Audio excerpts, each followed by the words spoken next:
Assalamualaikum dan selamat pagi. Hari ini kita akan belajar pendidikan kesihatan tahun 2. Okey. Seperti kamu dapat lihat di skrin, kita akan belajar unit 9, Hari yang Ceria. Hari Kanak-kanak Sedunia disambut pada 8 November setiap tahun. Sekolah kami menyambutnya dengan mengadakan sukaneka dan pameran. Okey, dalam gambar kita dapat lihat macam-macam permainan yang diadakan sempena menyambut Hari Kanak-kanak Sedunia. Okey, kita akan bergerak ke halaman seterusnya. Okey, hari ini juga kita akan belajar gaya hidup sihat. Okey, setiap daripada kita mesti boleh duduk, berdiri, tidur dan juga mengangkat barang. Tetapi adakah kamu tahu cara yang betul dan juga cara yang salah? Mesti ramai tak perasan kan? Semua murid perlu mengetahui dan mengamalkan postur, rehat dan tidur yang betul. Ini amat penting untuk kesihatan tubuh badan kita, terutamanya pada bahagian tulang-tulang dan juga sendi-sendi kita. Okey, kita tengok pada bahagian gambar.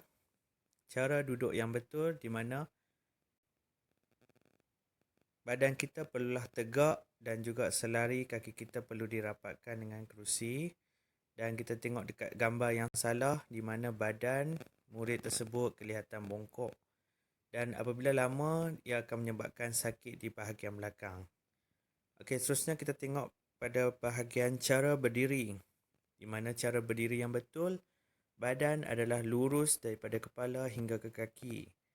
Cara yang salah, badan bongkok ke hadapan.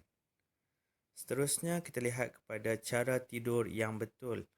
Di mana dalam gambar menunjukkan cara tidur yang betul ialah dengan mengiring.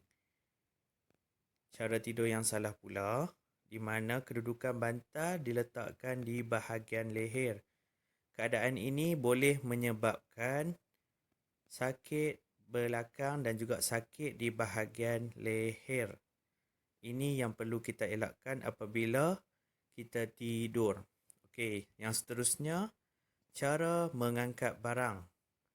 Mesti ramai yang mengangkat barang dengan cara yang salah.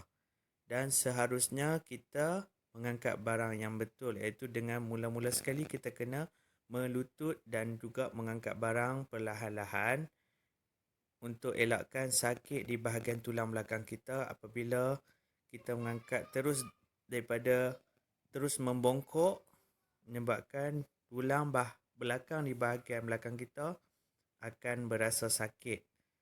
Okey, kita tengok bahagian informasi. Apa itu postur? Postur bentuk tubuh semasa duduk, berdiri, berjalan dan mengangkat barang. Rehat pula bermaksud berhenti sementara daripada melakukan aktiviti fizikal dan mental. Okey, yang seterusnya tidur. Apa yang dimaksudkan dengan tidur? Melelapkan mata dan merehatkan badan. Okey, kita ke muka surat seterusnya. Cikgu harap semua faham macam mana cara nak duduk, berdiri, tidur dan juga cara mengangkat barang. Kepada murid yang rasa dia duduk dengan cara yang salah, dia kena duduk cara yang betul.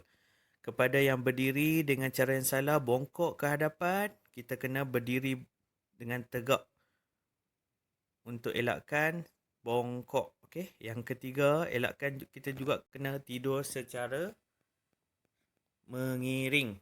Dan yang keempat, mengangkat barang dengan cara yang betul. Okey, kita bergerak ke muka surat seterusnya. Okey. Kita bergerak up. Kenapa pentingnya menjaga postur? Kenapa? Agak-agak kamu kenapa? Yang pertama, untuk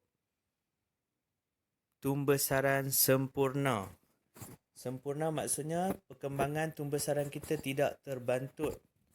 Tidak akan wujudnya masalah perkembangan terbantut seperti kerdir dan sebagainya.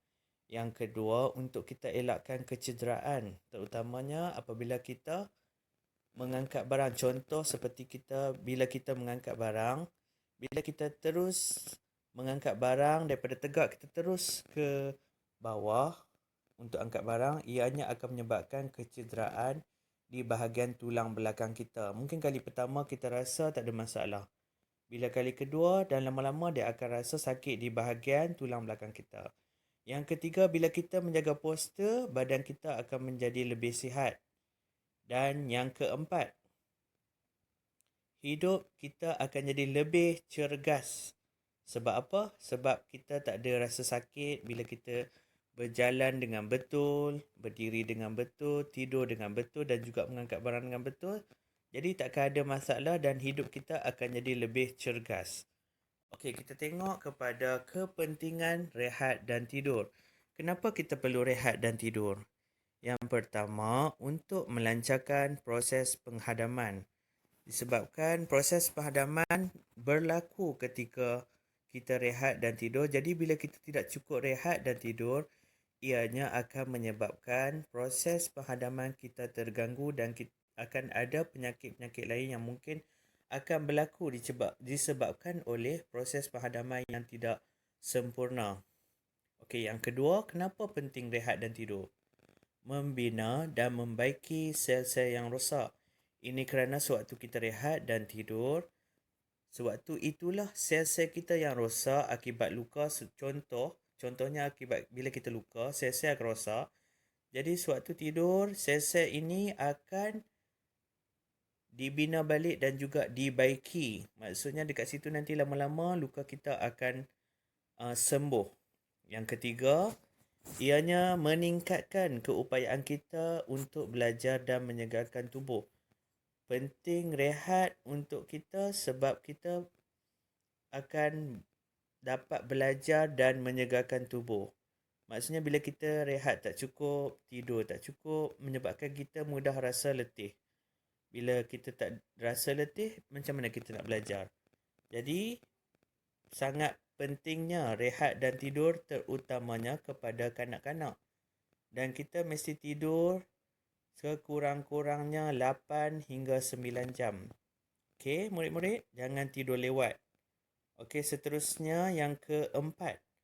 Apa itu kepentingan rehat dan tidur? Dapat merehatkan fizikal dan mental.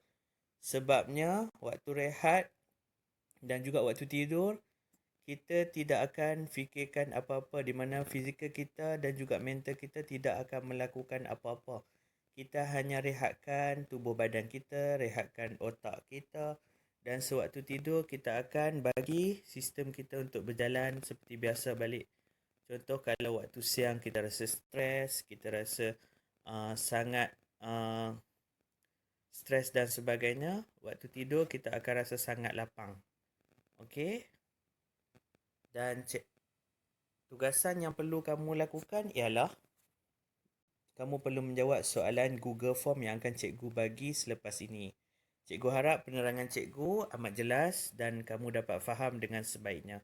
Okey, jumpa lagi. Assalamualaikum.